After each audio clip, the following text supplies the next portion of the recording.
Okay, Bismillah ar-Rahman ar-Rahim. Alhamdulillahi Rabbil Alameen. Salatu wassalam ala Sayyid al-Anbiya wal Mursaleen. Allahumma alimna ma yanfa'una wa anfa'na bima tu'allimuna wa zidna bi fadlika ilman wa ta'liman innaka ala kulli shay'in qadir.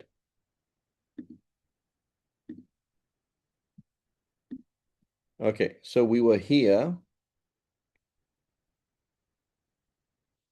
He said, for leading me astray. We were talking about the arrogance. Yeah, of course, Sister Fahmi, it's 1 a.m. I don't know how you do it. Anyway, um, it's 1 a.m. So it's kind of difficult to attend a class. So alhamdulillah, you're here. And but yeah. So it's just it's just Fahmi, as I mentioned before, um, we can basically set up more classes. Just find a group. If you want to find a group and say, look, I've got a bunch of people, nice, 8 p.m. on a whatever day in in England, whatever. Uh, 8 p.m. is a little bit early for me, I think. That's 5 hours ago, right? That's my 3 a.m. But, a time that works, right? You can find a time that works that for England, or slash Europe. There are people around. So just try and reach out to a bunch of people, try and get a group and we can start something, inshallah. Okay. Yeah, because like 1 a.m. you can't, it's not really you know. I remember I remember I was 18 and I was like, that's it. I'm not growing anymore. I'm gonna just have 5 hours of sleep. So I remember one morning I woke up, I slept for 5 hours, maybe I went to sleep at, I don't know.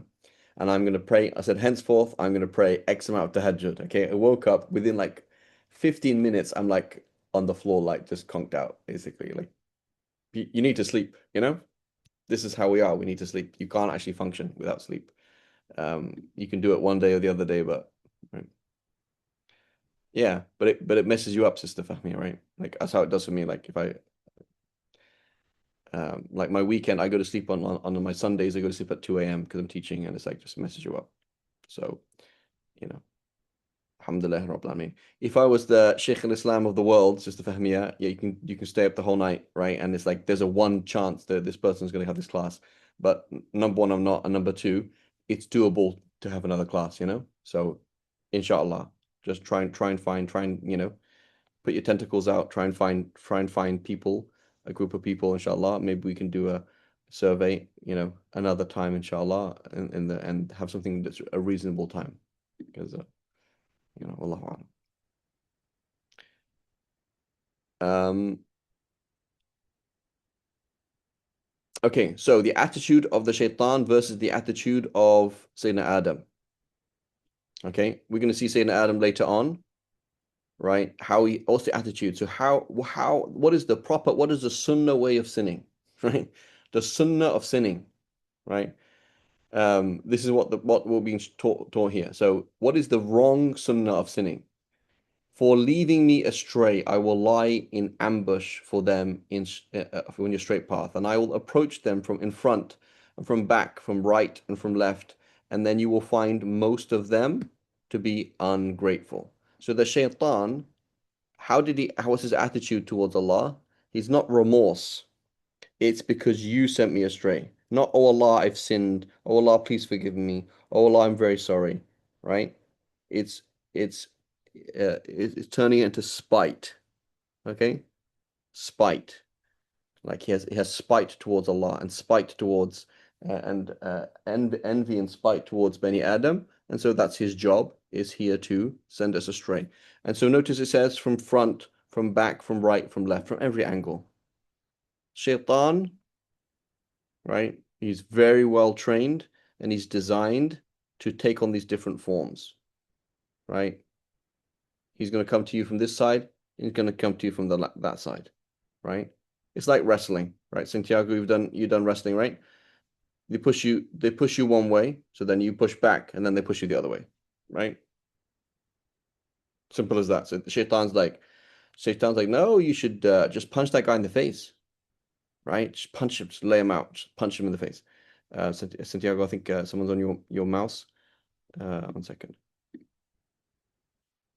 Um, what I was going to say was Like, so then you're like, no, why would I punch somebody? You crazy? And say, yeah, you're a religious person. Don't do that. So yeah, I'm a religious person. Yeah, religious people, what they do is they do this and they do this, do this, do this, and and they're, and then, so now watch out. Some people are coming. Make sure he knows that you're religious. So notice, shaitan, he pulls you from the haram to the halal. He's only pulling you to the halal because he wants you to pull you to another haram. You know what I'm saying? That's what they do, right? That's what he does. He very clever. It's very clever. It's a skill, right? And so that's why we say A'udhu billahi minash shaitanir rajim, because he's going to get you. He's going to get you one way or the other, right? And so, and who sent him to test you? Allah himself. He says, Allah subhanahu wa ta'ala says, get out of paradise. You are disgraced and rejected. I will certainly fill up hell with you and your followers, i.e. Bani Adam, who follow you, right? So this is the situation we're in, right? This is the situation we're in, right? Where are the shaitan and shaitan's followers, right? And number one thing, your beautiful iPhone, your smartphone, right? This is a big trap of the shaitan, right? This is a big trap of the shaitan. So image block, image block, image block, right? Very, very important. Shaitan's gonna curiosity, see something, it's gonna get you here, get you there, all these different things, right? Most random places, random things, right? Curiosity, listening to people, interacting with people, whatever it is, with people, with this, with that. He's there to ruin things that have value. That's what he's trying to do. Anything that has value, he wants to ruin. So he's going to target marriage. He's going to target uh, worship, religious organizations, uh, uh, kids. Kids have a lot of value, right? And their deen has a lot of. He's going to try and target these things. And so he's there out to do his job. And Allah subhanahu wa ta'ala says, go ahead and take with you whoever wants to follow you, right? So we have to make sure that we are not of those people. And we have to always question ourselves, how do I function, right? And it just reminds me, who's heard of the screw tape letters? I think it's Lewis Carroll or C.S. Lewis or whatever. C.S. Lewis, right? The screw tape letters.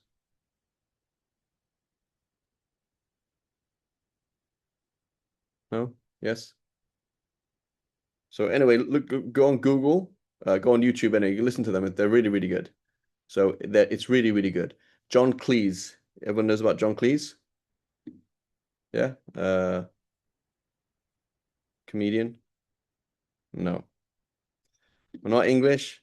We're not old enough. No worries. It's just the Fahmiya, about John Cleese, right?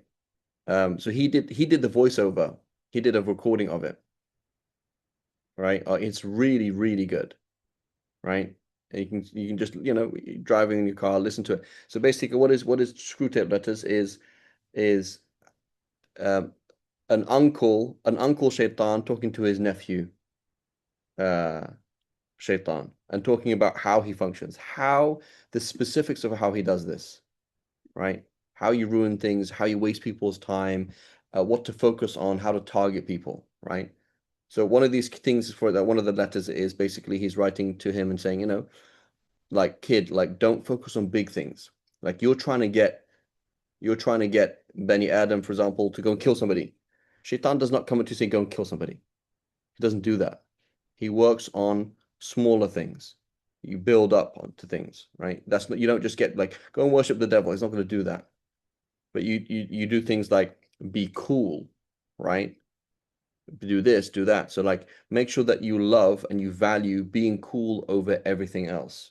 And that like you really, really, it's very important to you. The self-image is extremely important, and how people perceive you is extremely important. That's how you get people to do lots of things, right? Get them to do this, get them to that, put their guard down on certain things, whatever it is. So it's very, very important.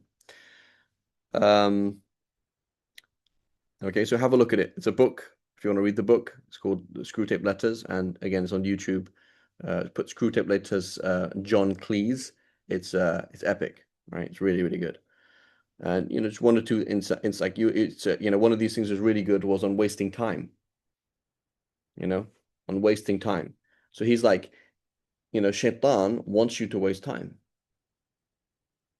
So his Taraweeh, if he can get you to discuss 8 or 20, it's fantastic, as long as you don't pray, right? So you're thinking that you've won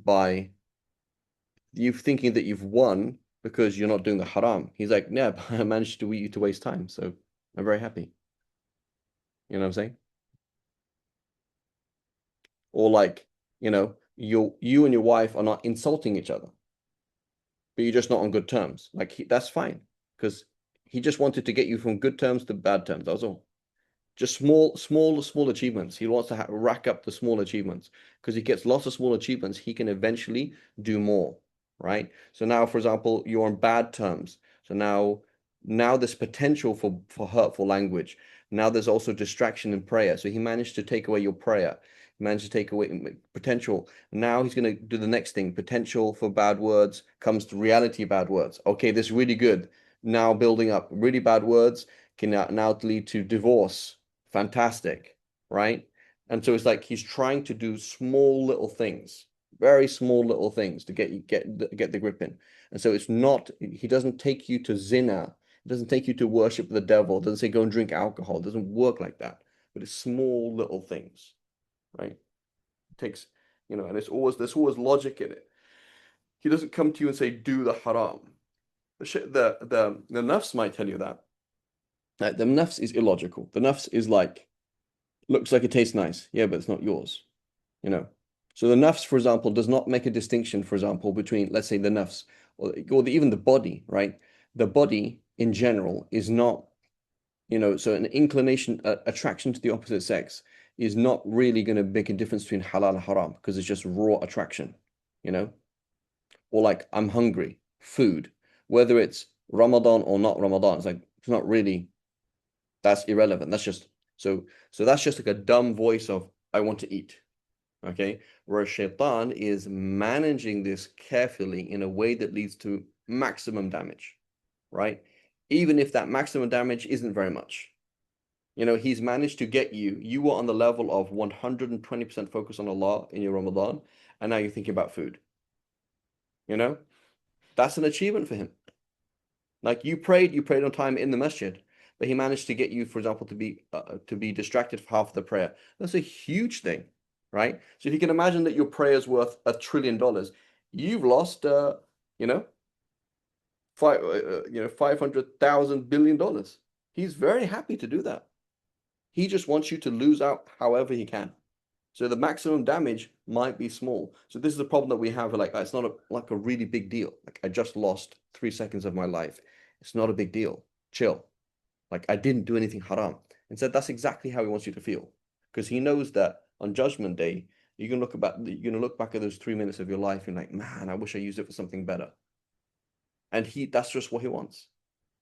He wants to chip away at your iman, or chip away at your sunnahs, or chip away at your good deeds, or chip away at anything that he can scratch away. Anything. Try and get it one way or the other. Does that make sense?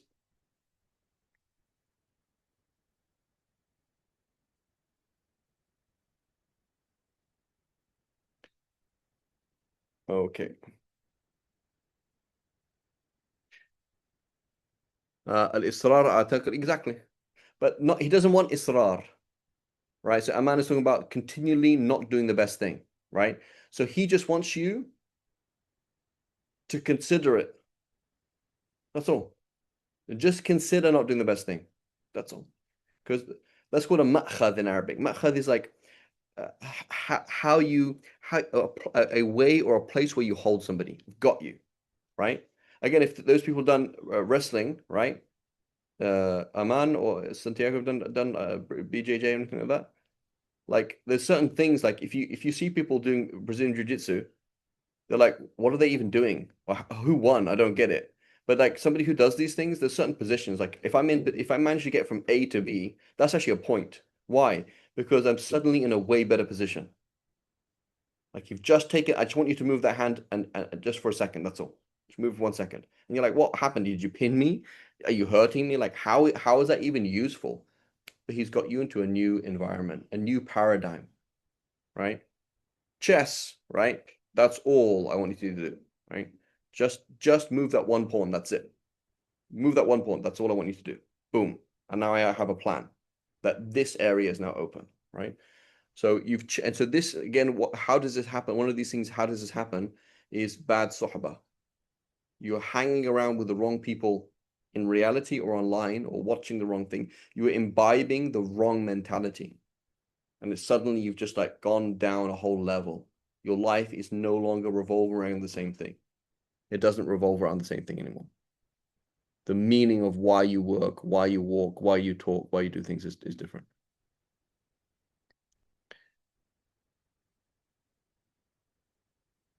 Okay. So now Allah subhanahu said, O Adam, live with your wife in paradise and eat from whatever you please, but do not approach this tree, or else you will be of the wrongdoers. Then Satan tempted them in order to expose what was hidden of their nakedness. Right? And so if you're like Freud or something like that, you'd be like, look, is everyone familiar with Freud? Yeah? And his ideas about sexuality and religion things? Yeah? So basically, you'd be like, look at this. People have this awkward relationship with their own sexuality. They have this kind of like unhealthy, what's it called? Unhealthy, what's it called? Guilt. And so look how Adam is kind of, there's the Adam, which is like the archetype of the male, and then Satan is just like the guilt. And look, don't follow Satan, otherwise you'll do something with your private parts, right? That's not what's being said. It will dishonor you, right? It's dishonor you. So it's important to note in that, if Freud was, I mean, I think he's Jewish, but he's not looking at the world through a Jewish view, right? If you look at sexuality through a Jewish view or an Islamic view, it's very different. It's like Islam and Judaism embraces sexuality. It's totally fine, but just in its proper place, right?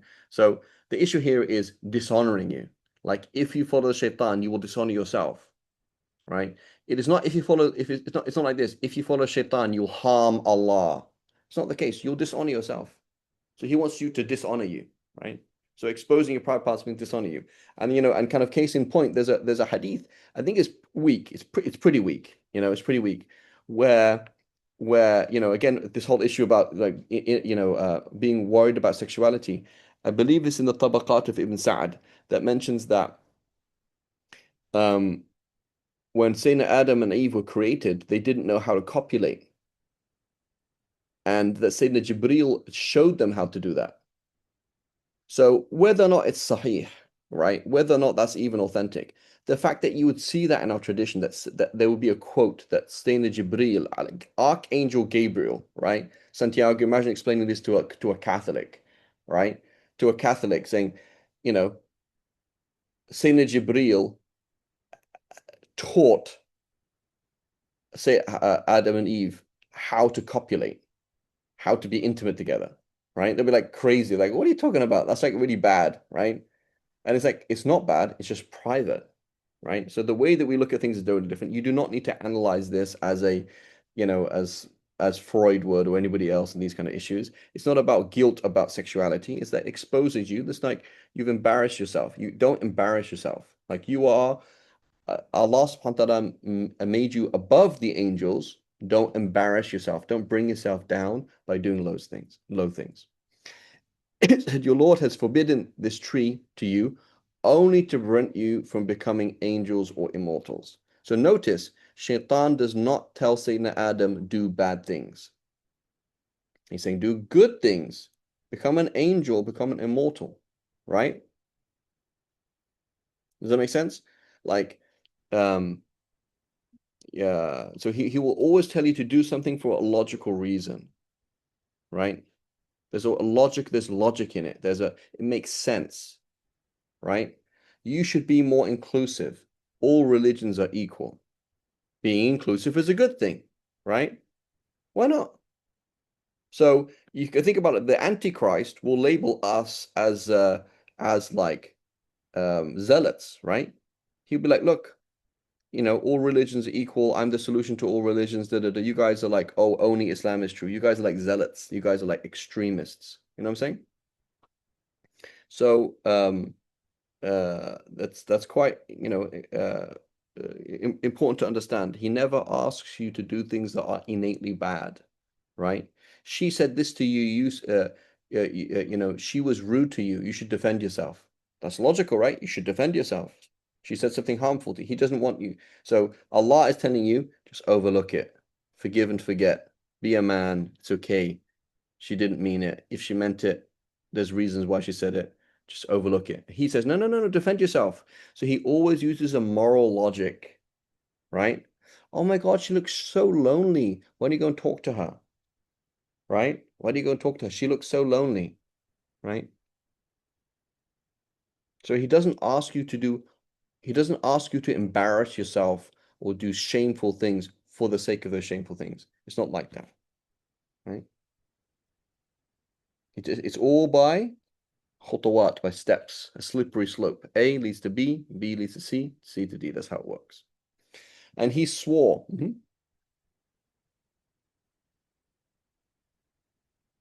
No, it's real. It's real, but the point is, it's not about, um, you know, uh, you know, if you can imagine somebody who's like an atheist or somebody who's using Freud, they're like, look, basically, people in the past, they had this whole thing about taboo, and they didn't know how to process their sexuality, so they came up with things like this, you know? Whereas you should just embrace your sexuality and just go and do crazy stuff with whoever you want. That's and basically I mean, that's kind of what Freud was saying to some extent. Freud was like, basically, you have this weird um, complex in your mind, which you call God, which is all based on your uncomfortable relationship, your ambivalent relationship with your sexuality, and how you haven't processed it. So the ultimate process is just like be mature, don't harm people, and just exercise it however you want, because there aren't any moral rules in reality. And as long as you don't harm anybody, then just go and do whatever you want, right? So my point is that that's what they're going to analyze it as, but it is literal. Like he will expose, right? So that because that's what happened, literally, right? Is that their aura was exposed, so they were covered and they became uncovered. So it is literal, but also literal. But the repercussions of that is that you embarrass yourself. Yeah. So I wouldn't say literal and symbolic, but literal and so it's not literal and symbolic. I'm trying to think what's literal and symbolic. Like literal and symbolic is something else. We call that kinaya in Arabic, a metany. Metany is like this. Um, I say, do you think he could buy a house like that? And he says, yeah. Have you seen the size of his wallet? So metany is like his wallet is big because it is filled with cash. So it is literal in that he does actually have lots of money in his wallet, but the symbolic in the sense that he could definitely buy that house. So that's called metany, right? I'm talking about something else, which is literal in the physical sense and what is directly implied by that physical sense, right? You know what I'm saying? So it's like literally your private parts would be exposed, and that is in itself, not by extension, an embarrassment. Does that make sense? It's not really metany. It's not really X and what X implies. Or for example, a euphemism, right? That's literal and symbolic, right? When I say, for example, while I was waiting for the bus, a dog moistened my leg. So when the dog urinated on your leg, did it literally moisten it? Yes, it did. So, but what you meant is literal, moistened, and more, meaning in this specific way. Okay? So that's a euphemism. And I think euphemism and metony is usually kind of related, right? They're often related. One's a kind of subclass of another. But it doesn't mean that. It means like in itself is a problem, right? It's like saying so and so was killed. So I say, do you mean he was killed or that emotionally hurt him? So well, being killed doesn't it emotionally hurt you, right? So that's not metaphor. That's not like, oh, he was killed physically and symbolically it means he was harmed. No, it's like literally harmed, right? So that's what's happening here. Um, okay. So he's only done it for this reason, i.e., go ahead and do it, right? Riba is only haram because it abuses it leads to people being harmed. So go ahead and as long as you don't harm people, it's fine. Like zina is only a problem because look, there are people who are born in the world who don't know their parents, and then the parents are involved. So A, if you commit zina in a responsible way, number one. B, if something happened, you agree to take responsibility, it's okay, right? Um, idol worship is only problematic because look, in the past, idol worship resulted in things like A, B, and C, like human sacrifice and these kind of things. It's not the end of the world, right? Human sacrifice is only bad if there is, when you have a population issue. But now, look, we have a population problem, right? Like if we reduce the world's population by a good 90%, I think it'd be better. So, human sacrifice today is okay. You know what I'm saying? So this is the kind of logic. This is the demonic logic, is that you allow something that's really bad through some kind of thing to demonize others, right? You shouldn't kill people unless they're really bad. But those people over there, no, they're nasty. Those dark-skinned people, those Hispanic people, those white people, those black people. So you demonize the enemy to make it to justify it, right? That's how we function, right? Yeah, utilitarian or other things like that, right? So there's some kind of logic to it, right? So he brought about their fall through deception. And when they tasted of the tree, their nakedness was exposed, literally, prompting them to cover themselves with leaves from paradise. Then their Lord called to them, did I not forbid you from that tree? And did I not tell you that Satan is your sworn enemy? They replied, our Lord, we have wronged ourselves. If you do not forgive us and have mercy upon us, we will certainly be losers. So, two things here. Number one, we have wronged ourselves, not she. It is not. So, misogyny is a Christian thing, right? It's not a Jewish, and Jewish Islamic thing. Misogyny is a Christian thing, which really stems from the Greco-Roman world, right? It is to some extent in the Bible, to some extent, but I don't really agree, right? I don't think, like, if you read the Bible, I think the Jewish woman is very strong, and it's not that she's weak and bad, it's that she's strong. Strong can be bad, right? Okay, so that there's a difference there, right? But in the Greco-Roman world, that's when you get homosexuality and real misogyny. And if you look at the Christian world as we know it, that's from the Greco-Roman world, the effect of Aristotle and Hellenistic views of women, right? Women are not beautiful, right? Women are there for children. There's nothing beautiful about women. So that's important to understand, right? So that this whole kind of thing about misogyny is, oh, it's Eve's fault. It's Eve's fault. A lot of these things they can be biblical, meaning ideas that come. We see in our tradition. We do see quotes in our tradition which come from uh the Bible, some kind of Israelite ideas. But in the West, the whole idea that women are bad, this is Allahu Alam. This is from the certain Christian ideas that come from the Hellenistic world. Allahu Alam.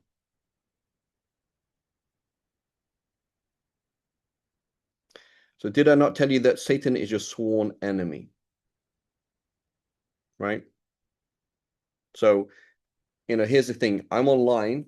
Like, how many sins happen in front of the screen a day? Like, ridiculous amount of sins. So Allah subhanahu wa ta'ala saying, did I not tell you that you're in front of shayateen? So the screen is there to make money out of you, right?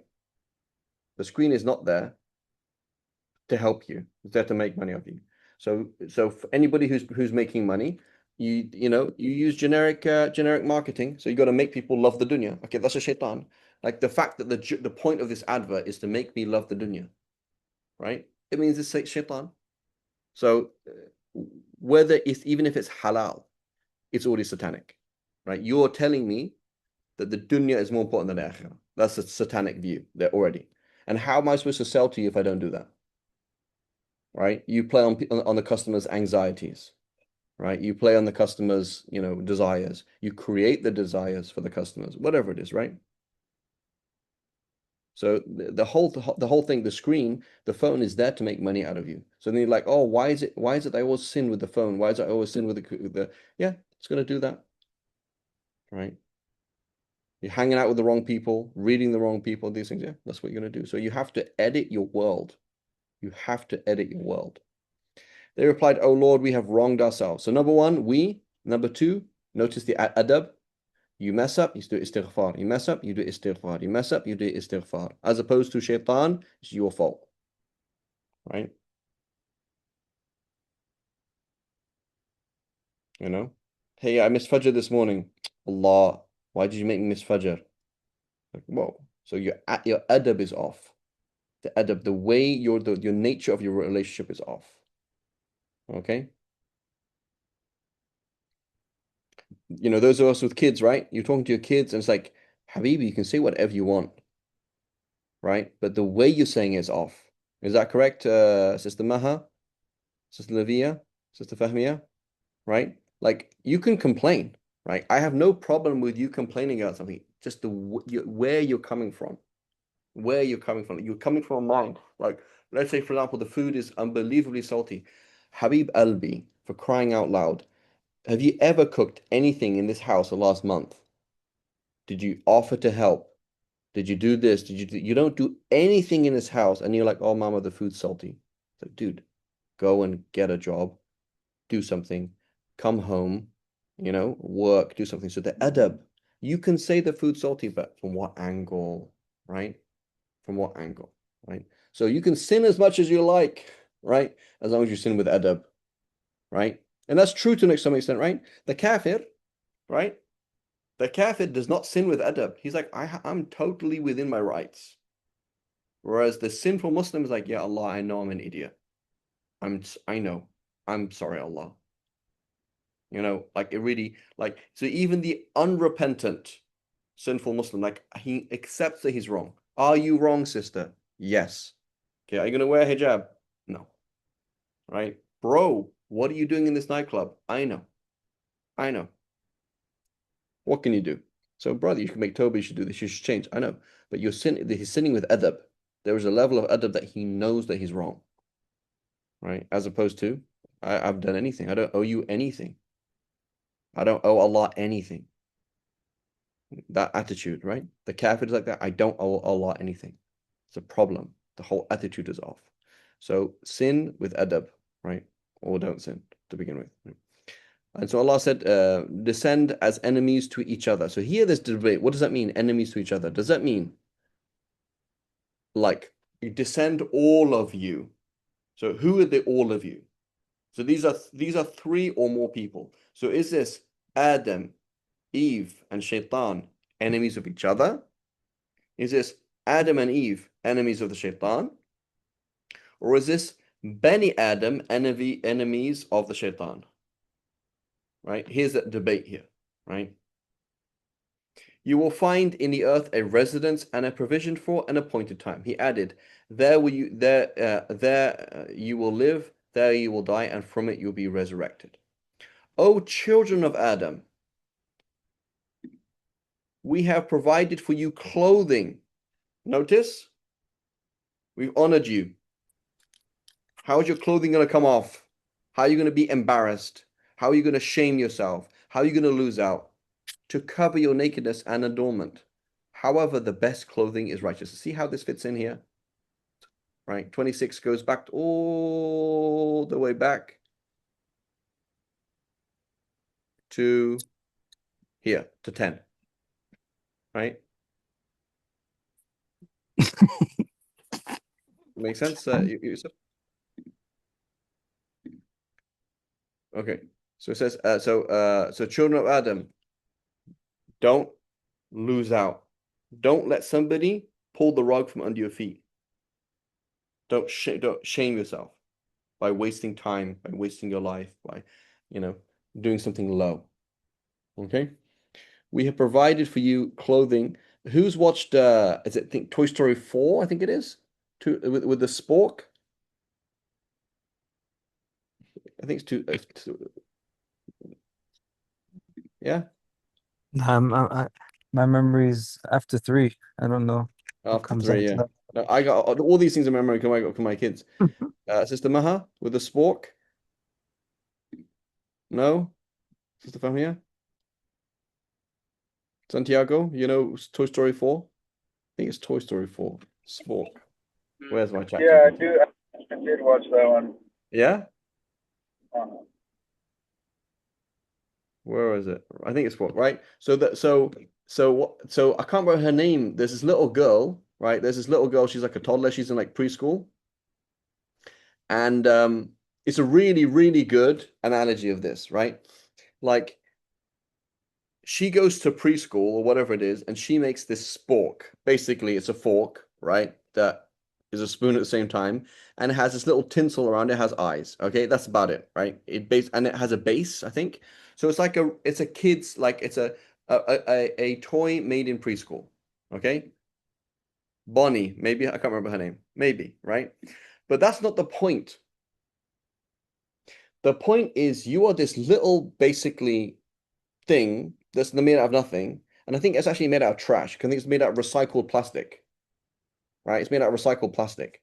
So you're made out of trash, like you, Benny, like you're made out of earth, right?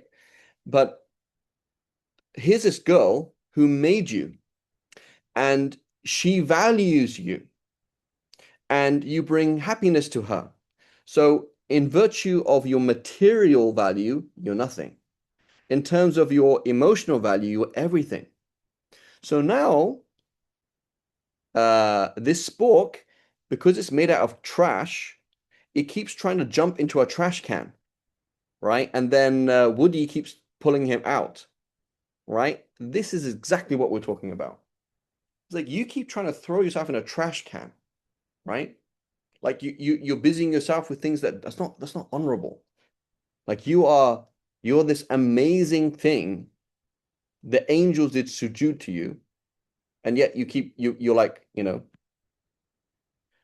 know, wasting your life doing haram, making riba, saying stupid things, whatever it is, right? Like you see yourself as nothing.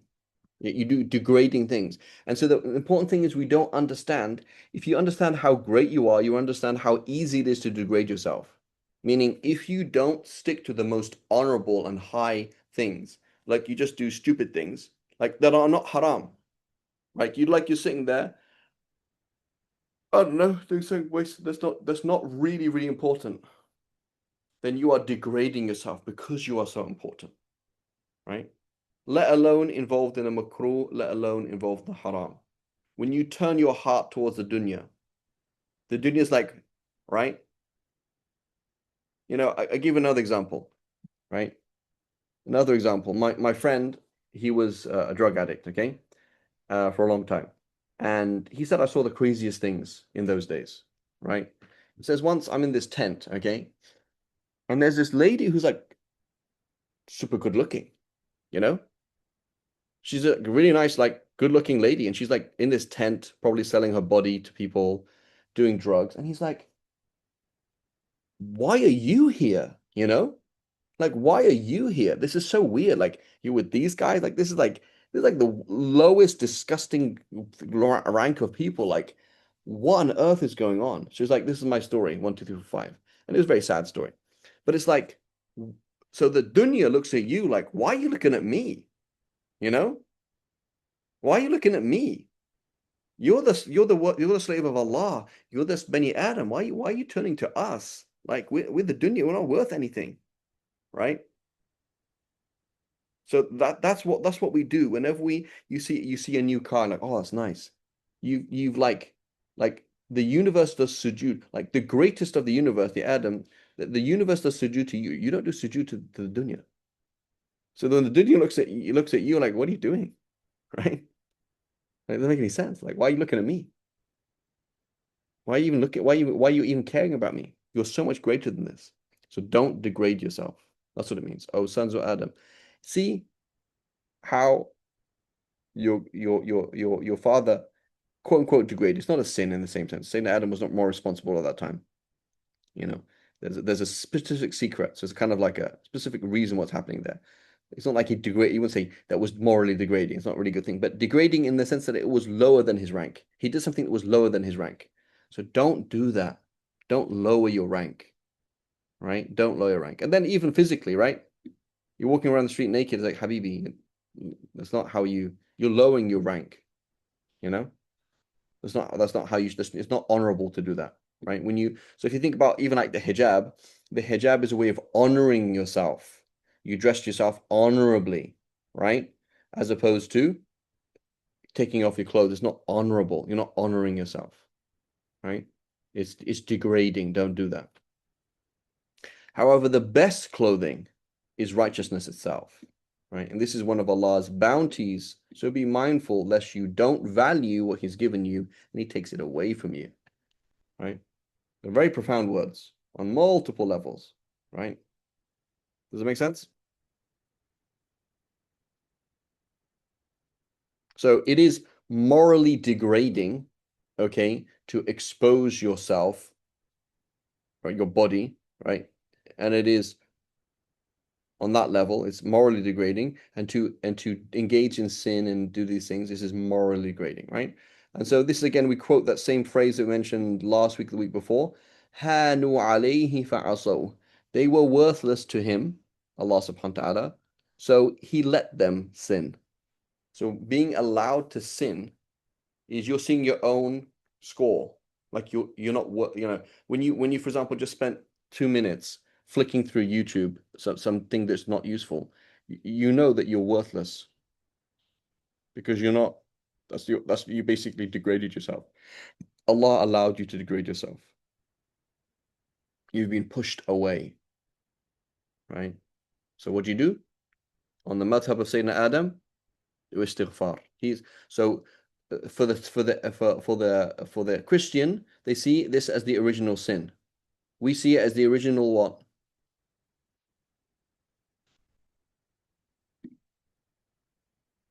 Repentance, right? How can we learn from Sayyidina Adam? How he set a precedence for us. What do we do if we mess up? Do istighfar. What's going to happen if you do istighfar? Everything. There's going to be a whole sir in it, right? And also learn that there's a wisdom, right? How many people, for example, through sin, they get guidance, right? That's how it is, right? They involved in crime, they find themselves in prison and become Muslim, right? Things like that happen, right? The path of true love, as Shakespeare tells us, the path of true love never did run smooth. Like it's not what's it called, straight sailing. It doesn't work like that. You don't just do good deeds. It's more like this. You go up and then down, and then because of the down, you go really up, and then because of the up, you become proud, or you become self-confident, and you go down, and you will go really down, and that takes you really up, right? That's how it is. That's how it works. You don't intentionally sin. You don't say, oh, I'm going to plan to sin every week so that, it's not like that. But that's the relationship of things, you know? The classic love story, X happens, Y happens, they kiss and make up. Say, well, if there wasn't the problem, there wouldn't be the solution, and there wouldn't be that new relationship, right? So that's how it is with Allah subhanahu wa ta'ala. You mess up, you get back on your feet, right? Istighfar, right? But again, you got to learn from the mistakes, though, right? The Prophet also told us, right? لا لا يلدغ المؤمن من جحر واحد مرتين. Prophet said, what's it called? The believer is not stung from the same hole twice. So you make a mistake. Okay, but why did I fall that mistake? Why did I say what I said? I was tired. Good point. Don't talk when I'm tired. Why did I say what I say? This happened. What can I change here? You're an adult, you're mature. What practical things can I change? Why did I miss Fajr? You went to sleep at 2 a.m. Why did I fall into this haram thing? Why did I fall into that haram thing? Why did this thing happen? Why did that happen? Right? What do I need to change? Right? So you have to learn from mistakes. Oh, children of Adam, do not let Satan deceive you, make you think you're less than you are, as he tempted your parents out of paradise and caused them to cover their cover to be removed in order to expose their nakedness. Surely he and his soldiers watch you from where you cannot see them.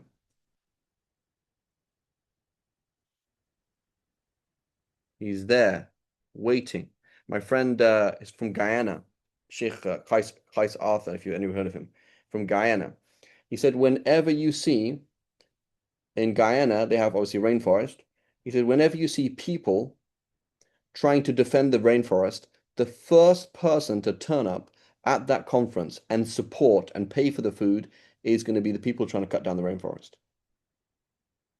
That's how it works, right? Nation of Islam, same thing. As soon as they see the African Americans mobilizing, this has potential for great good. You've got to destroy it from the outset, from the outset. As soon as it starts, marriage, as soon as it starts, Shaitan's going to get involved because there's a problem. So he's the one who's going to get involved. So he always they come in and they come in the form that you don't imagine. Right? You should memorize Quran. Shaitan can say, yeah, you should memorize Quran. You'd have everybody, you should do this. He pumps up this idea of being a hafiz in your mind, right? And pumps this idea that people will look at you, or you'll have this status, or you'll be this, or be that, right? You should apologize to her. That will show her that you're better than her. Notice the difference between apologizing for the sake of Allah and apologizing as, like many people, they'll do good deeds as actually a way of showing off, right? And confirming a status in their mind. Very sick and twisted things.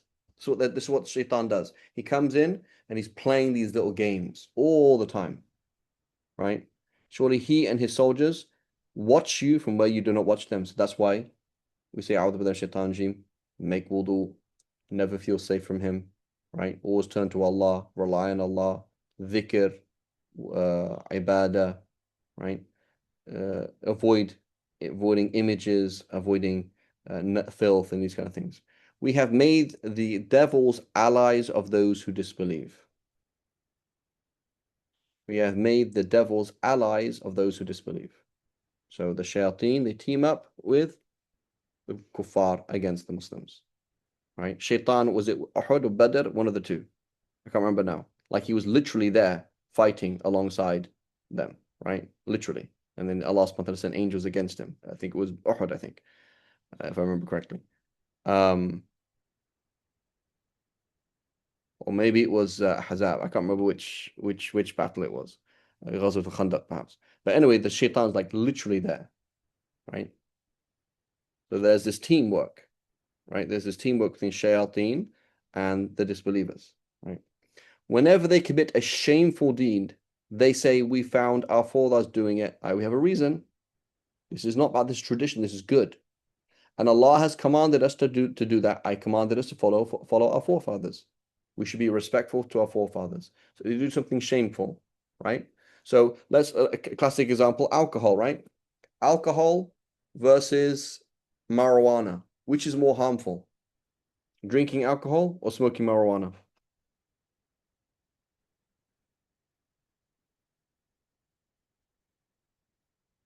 Yeah, but that's culture, right? Western culture, drinking, so it's fine. St. Patrick's Day, right? Of all things, St. Patrick's Day. Like, think how much zina is going to happen on St. Patrick's Day, you know? But this is our culture, so it's good, right? Exactly. So, but this is our culture, and it's how we do things, right? Every sports event, etc., right? So but that's our culture, so it's okay. I don't know cheerleaders. I don't know when that came on, right? But like, is there nobody who is going to ban cheerleading just simply because it's like it's such a what's it called? Like it's so sexist, you know? Like, do you think it's like really sexist, like having cheerleaders? Like, isn't that like really I'm not talking about inappropriate. Do the haram, I don't care. But it's like, why specifically females jumping? Like, they're not talking about like, so usually if you say, for example, a woman on stage, okay, a woman on stage, at least she's singing, you can say like, no, she's talented, she's this, she's that. An actress, right? But like cheerleading, that's like very condescending, you know? That's like very condescending.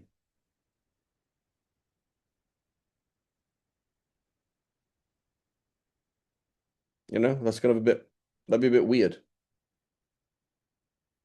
So if you know, I don't know if any feminists have objected to cheerleading. Like, I think it's pretty condescending, right?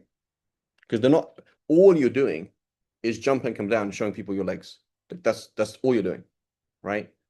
It doesn't really, I mean, I guess there's one good thing, you're cheering on the team, but it's like it's a very low way of doing it, right? But again, notice, because it's culture, it's okay. Because it's culture, it's okay, right? So that's how people function, right? So this is how people do things, right? And the logic, there's nothing new under the sun. We say this is our culture, so it's okay, right? We found our forefathers doing it, and culture's good. So say no, Allah never commands what is shameful. How can you attribute to Allah what you know not? Say, O Prophet, my Lord has commanded uprightness and dedication to Him alone in worship, calling upon Him with sincere devotion. Just as just as He first brought you into being, you will be brought to life again. He has guided some while others are destined to stray. They have taken devils as their masters instead of Allah, right? And so this is quite literal, right? So you have to understand, in Arabic, shaitan means a human that takes you away from the right path. 120%, that's how it is, right? So you're hanging out with somebody who tells you that the dunya is everything, right? That's a person who's shaitan, even if they're a believer, even if they pray 5 times a day, right? You know, there's a sister talking to another sister about doing her hair. One sister is doing her hair for the akhirah. The other sister is doing her hair for the sake of the hair, right? That's a shaitana. You don't want to hang out with people like that. So you suddenly changed. So now I'm going to put in time and effort, right? And money into doing what? Into the dunya. And sister, you know what? Tomorrow you're going to be rotting in the grave. And very soon you're going to be incredibly ugly. It doesn't matter what you do. So what a waste of time, waste of energy. So this person is a shaitana, right? Somebody who's like, bro, you got to get a house. You know, I'm just giving advice. You own your own house. You know, you don't know what's going to happen. So he's telling you, what do you mean you don't know what's going to happen? He's talking to you about owning a house vis-a-vis the worries of the world, vis-a-vis the dunya, as opposed to somebody says, brother, I advise you for the sake of Allah to buy a house for the sake of Allah for the following reasons. Very different. So people who make you turn you towards the dunya for itself, or turn you to the makruh, or turn you to the haram, these people are shayateen, right? So this is reality. Right? This is reality. They have taken devils as their masters instead of Allah. That's how it is, right? Thinking they are rightly guided. Notice people don't follow people knowing that they're wrong, right? You don't say, I'm going to follow him because he's wrong. You follow him because he's right.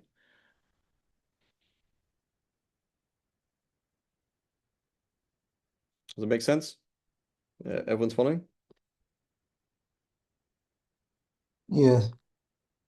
Okay. So we have to be very, very careful. Oh, children of Adam, dress properly whenever you're at worship. Notice the whole connection. This is an honor for you. It is an honor that Allah stops you, right? So when Allah subhanahu wa ta'ala says, don't commit zina with your body or with your eyes, rather go and get married. It's exactly, what was it? Woody taking the spork out of the trash and saying, no, don't do that. Don't do that. So you're saying, the nafs is saying, why can't I do what I want to do? Right? Because you've dishonored yourself. Don't do that. Right? When Allah subhanahu wa ta'ala says, don't turn towards the dunya, turn to the akhirah, that's an honor. It's a way of dressing up as opposed to dressing down, taking your clothes off and shaming you, and you have nothing. So dress properly, dress up whenever you worship. So what is the hijab? The hijab is dressing up. Be dignified. Dignify yourself. Allah subhanahu wa ta'ala wants to give you a gift. He's not trying to abuse you and saying, do this and do that. He's not doing that. And eat and drink, enjoy the food, but don't incline towards it in the dunya. And drink, but don't let it into your heart. and have as much money as you can, but don't let it get into your heart. And be healthy and be wealthy and have success, but don't let it get into your heart. But do not waste. Surely He does not like the wasteful. I.e., wasteful, you're not doing for the akhirah. It's pointless, it's just waste. And then also, by the way, this right? What's this got to do with?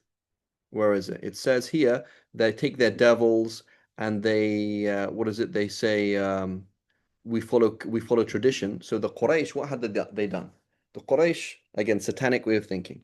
The Quraysh said, listen, the Kaaba is a blessed place, correct? So therefore, non-Kaaba is. So the Kaaba is a blessed place, therefore the non-Kaaba is a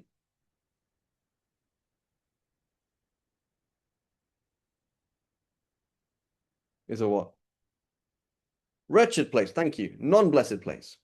So you cannot bring wretched or what's it called? Profane, right? These words profane and taboo, right? Haram and halal. Notice these words. These are these words that they're going to use, right? Profane is halal.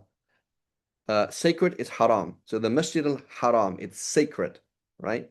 So you can't bring that the halal is somebody who is outside of ihram, and the haram is somebody who's in ihram. So there's the halal place where free reign to do whatever you want. Haram place, sacred. Halal place you can kill anybody you want. Haram place you can't kill anybody you want. So this place is sacred. This is a place of rules. There's no rules over there. That's how we see things, right?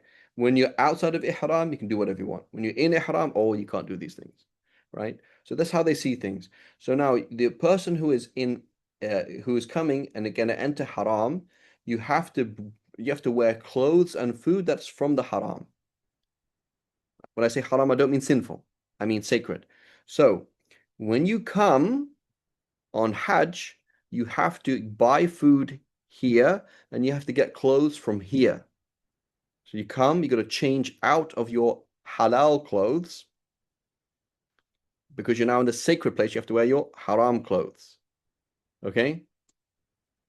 So you have to come here and buy clothes from us. So when a non-Qurayshi comes out, there's another word for, I can't remember, they had a word for them. But it's basically a non-Qurayshi comes to the Quraysh, to the Kaaba, you've got to buy food and clothes from us. If not, you got to do tawaf naked because it would be wrong, right, to bring something that was profane, halal, to a place that's sacred, haram. Does that make sense? So there's a logic to it. Oh, very good logic, mashallah. That makes so much sense. So now let's do tawaf naked, right? And obviously this is how you should do things because this is how we have been doing things. And so you should follow your forefathers. So you see this, guys? See, everything has a logic. And then it's like, literally, what the heck are you doing? You go to the Kaaba and there's a bunch of naked people there. That's what they're doing. And they're offering blood to the Kaaba. Like imagine that you go there, there's like blood everywhere. And you bring blood, okay, and idols and naked people. But this is good. This is all very good. How did it start? Worship Allah, sacrifice animals for the sake of the poor, help people, do noble and beautiful things, gather people together, they team up to do what is good. The Abrahamic way, and then became something twisted and messed up. Can you see that? That's how things work. Does that make sense?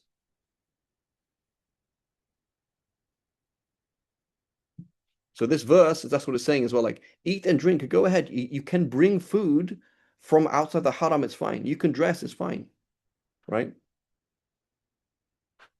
But so what Allah is saying is, Quraysh, you have done exactly what Shaitan did. You've exposed people, right? You all following? So this is also the proof here. Dress properly wherever you worship. This is the idea of covering your aura, right? The issue of covering your aura when you pray, right? And notice the question yesterday is when he's on the Q&A, question about like a woman exposing her thighs at home, right? And so let's put it another question. Can she slap herself in the face and say, I'm an idiot at home?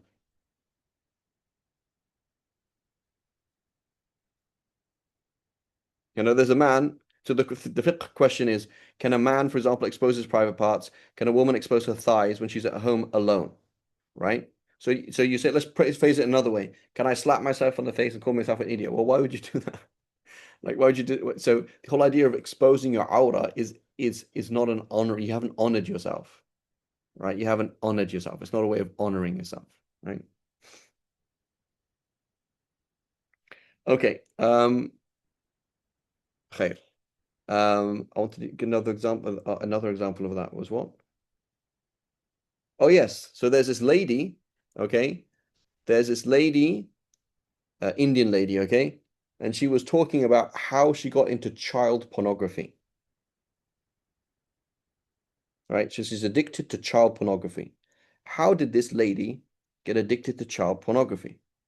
She said, it all started is I was in America and I was bored. So is entertaining yourself innately bad? It's not, right? So you just go online and like surf the net. So surf the net, you go into certain images. Images lead you to pornography. And then what happens with pornography, may Allah protect us all, is it's very, very detrimental. It's like drugs, basically. The whole how it affects your your ability to experience pleasure is it's basically never enough. So like with heroin, you always need the next level. Like basically everything in life becomes unsatisfying and you need more.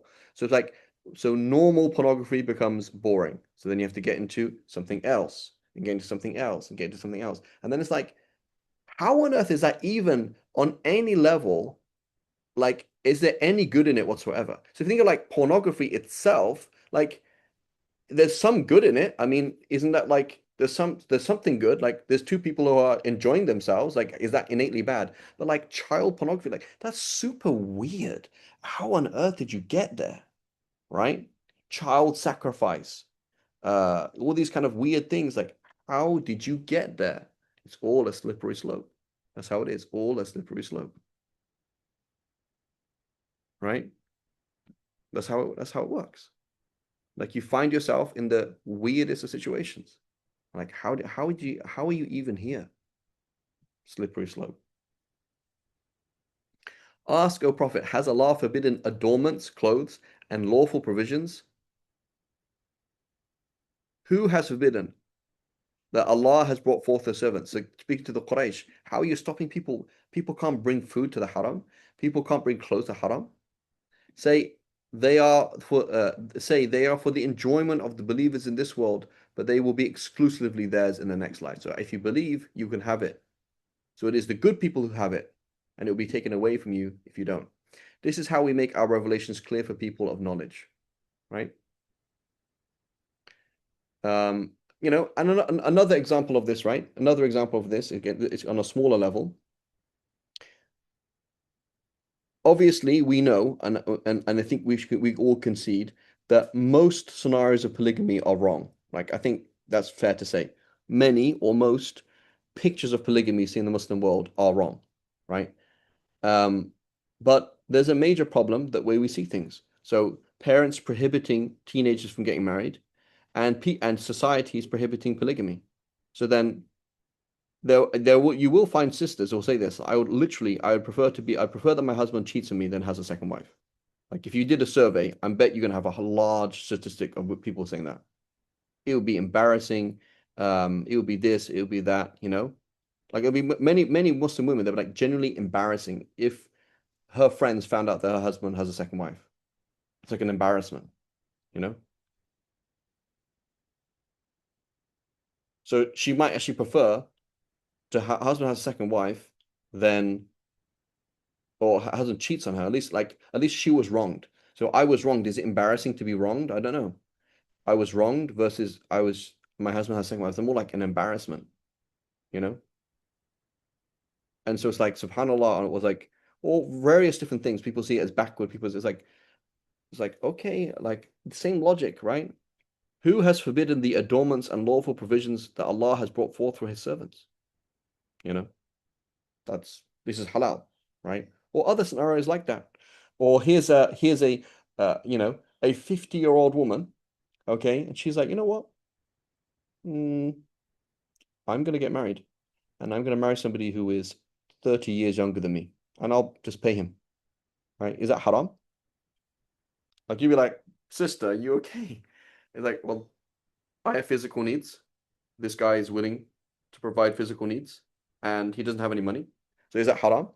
As opposed to she does other things, right? This is the problem. Like people do other things, and it's like, how is that halal? So there's many things that we learn. Look at how they did things. You did the same things in different ways, right? Many different ways. Many scenarios like that. It happens all the time, right? So I'm not saying all teenagers should get married, nor I'm saying that all men should have second wives. I'm not saying that. And I'm not saying that all teenage marriage work out. And I'm not saying that all situational polygamy work out. I'm not saying that. But I'm saying that we often the way that we think is no, we don't do that. Yeah, but it's halal, so why don't you do it? Like what's wrong with it? If it's halal, why don't you do that? Okay. This is how we make our revelations clear for people of knowledge. Say, my Lord has only forbidden open and secret indecencies, sinfulness, unjust aggression, associating others with Allah in worship, a practice which He has never authorized, and attributing to Allah that which you do not know. Right? And fine. For each community, there is an appointed term. Then when their time arrives, they can neither delay it nor they can advance it. O children of Adam, when messengers from among yourselves come to you reciting my revelations, whoever shuns evil and mends their ways, like Sayyidina Adam did, there will be no fear for them. Nobody will fear for them whatsoever. They won't fear for themselves and nobody else will, nor will they, in italics, grieve. On a day when, other people grieve, they will not grieve. But those who receive our revelations with denial and arrogance will be the residents of the fire. They will be there forever. Right? Who does more wrong than those who fabricate lies against Allah or deny His revelations? They will receive okay, I'm gonna go on a tangent actually right now. Okay. And who does more wrong than those who fabricate lies against Allah or deny His revelations? They make up halal and haram. They will receive what is destined for them until our messenger angels arrive to take their souls, asking them, where are those false gods you used to invoke besides Allah? They will cry, they have failed us, and they will confess against themselves that they were indeed disbelievers. Allah will say, enter the fire along with the evil groups of jinn and humans that preceded you. Whenever a group enters it, it will curse the preceding one. So notice the problem with following culture. Preceding one until they are all gathered inside, and the followers will say about their leaders, our Lord, they have misled us, so multiply their torment in the fire. He will say, it has already been multiplied for all of you, but you do not know. Then the leaders will say to their followers, there we go. Right? I remember 12-year-old Free Dingle, Eminem and Ali G. Like I thought Ali G was real. And I thought he was cool. And I told this somebody, I said, you know what? It's kind of embarrassing, but I thought Ali G was real and I thought he was cool. I said, yeah, so did I. Yeah, everybody knows Ali G, right? Yeah. Yeah? Sacha Baron Cohen.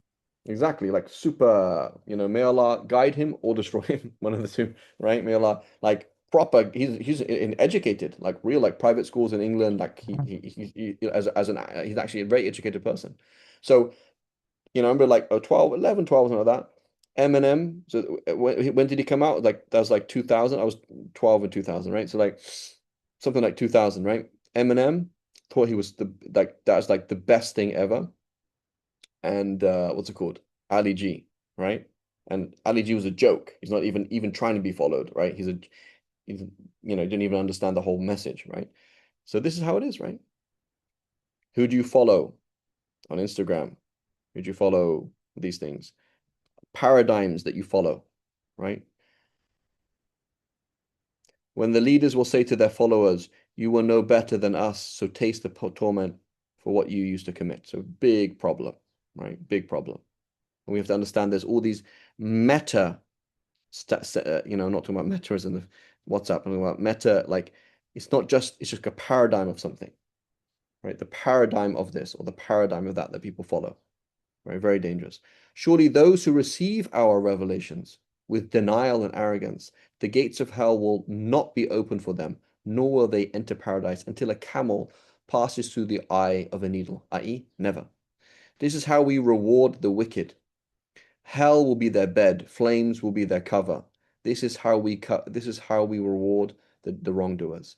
As for those who believe and do good, we never require any soul more than what he can afford.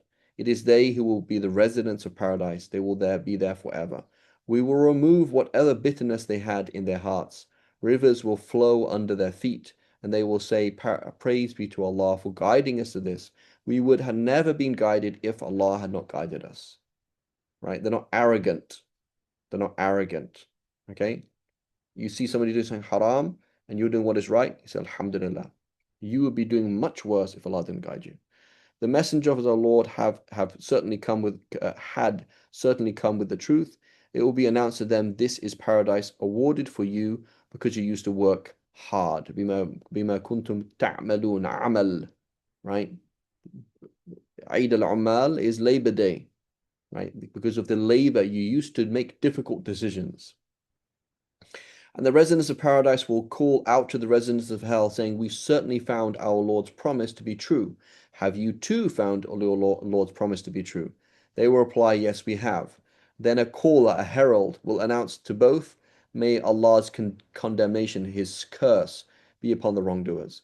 Those who hindered others from Allah's way, strive to make it appear crooked. Right? So brothers and sisters, or sisters and brothers, right? So sisters who go to the masjid, right, dressed in a certain way, those who hindered others from Allah's way, right? So a woman who is dressed inappropriately is a shaitana, right?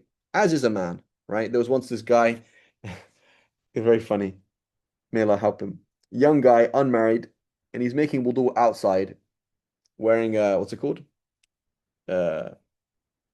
What's the real word for it? In England we call it a vest, right? But in America you call it a wife beater. What's it called? What's the actual word for it? Tank top. Tank top. Jazakumullah khair. I'm like, the only American word I knew for it is like wife beater. I was like, that's not a nice word. Tank top, right? So I'm like, Habib Albi, right? There's sisters walking past you. Some guy who's quite muscular wearing a tank top. Really, like, there's no showing off here, right? And for sisters, it's like non-condition. Come on, right? So that's all the same thing. However, sisters do it way more than men in general, right? Because of the way that works. So those who hinder others from Allah's way, you go and talking to someone's husband dressed like that, right? You have a serious problem. Strive to make it appear crooked, right? And many, many religious scholars, male and female, right? This is what they do. They mess up the deen and disbelieved in the hereafter. Maybe you didn't do that, but you did do other things. There will be a barrier between paradise and hell, and on the heights of the barrier will be people who recognize the residents of both by their appearance. They will call out to the residents of paradise, peace be upon you. They will have not yet entered paradise, but eagerly hope to. When their eyes will turn towards the residents of hell, they will pray, our Lord, do not join us with wrongdoing people. Those on the heights will call out to some of the tyrants in fire, who they will recognize by their appearance, saying, your large numbers and arrogance are of no use to you today.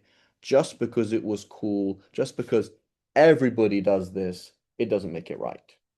Most Muslims do not do what is right. Everybody does this. That doesn't make it halal. Right? Everybody shake hands. It doesn't make it halal.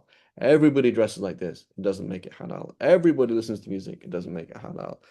All women wear makeup. It doesn't make it halal. Everybody does whatever. Whatever everybody does, it does not make it halal. Right? Are these humble believers the ones who swore would never be shown Allah's mercy? Finally, those on the heights will be told, enter paradise. There will be no fear for you, nor will you grieve. Right? It doesn't say وَلَا تَحْزَنُوا. Right? وَلَا أَنْتُمْ تَحْزَنُوا. وَلَا, what's the verse? وَلَا أَنْتُمْ تَحْزَنُون. But I don't believe it's وَلَا تَحْزَنُون. It's not like that. It doesn't say you will not grieve, but it says you will not grieve, i.e. even though those people will. Okay, I gotta stop here. Can somebody just confirm that ayah was it? This is the end of we're sort it out off, right? Almost half. It's like that, right? Wala antum tahzanun, right? That means, and you won't be sad, i.e., so the implication is, and other people will be sad, right? So that needs to be there in the italics. How does Sheikh Noor translate it? Does anybody see the Quran beheld?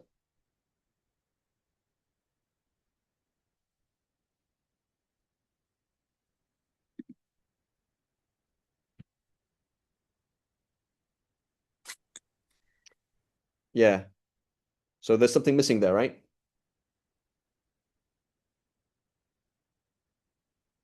Wala antum tahzanun.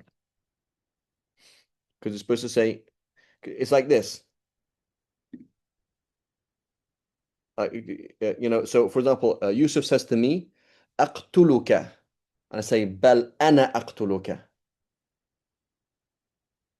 Right? He says, "I will kill you." He says, "No, rather I will kill you." You get it? So you don't. When he says to me, "Aqtuluka," and I say, "Aqtuluka," that doesn't make any sense. That's like I'm kind of mocking him. He says, "I'll kill you," so I kill you. So rather I will kill you. Right? Never again.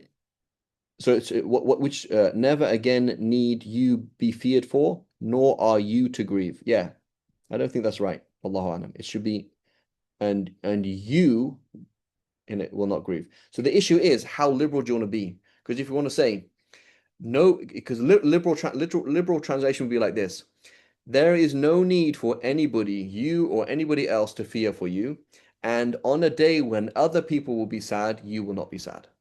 But that's not a translation, that's an explanation. So that's the problem. Like, how liberal can you go? And then you get to a point and say, listen, I can't go that liberal. So in which case, I'm just going to say, I just can't translate it. Right? Santiago, it's a bit like that in Spanish, right? Like, if I say I have it, and you say, no, I have it, right? So lo tengo, right? Is that right? I have it. Yeah, actually, we don't usually say the pronouns unless you're doing Exactly. that. No, if I say I have it, how do I say I have it? Well, yo lo tengo. Okay, but lo tengo means right, I don't have to say I don't have to say yo though. I don't have to say I. I can just say Right, right. lo tengo, right? So now you're telling me no, I have it. So I say I have it, lo tengo, and then you say no, yo. You're saying I have it. How would you say that? I have it. Yo lo tengo. Yeah. So there's intonation, but also the word yo, right? Mm-hmm.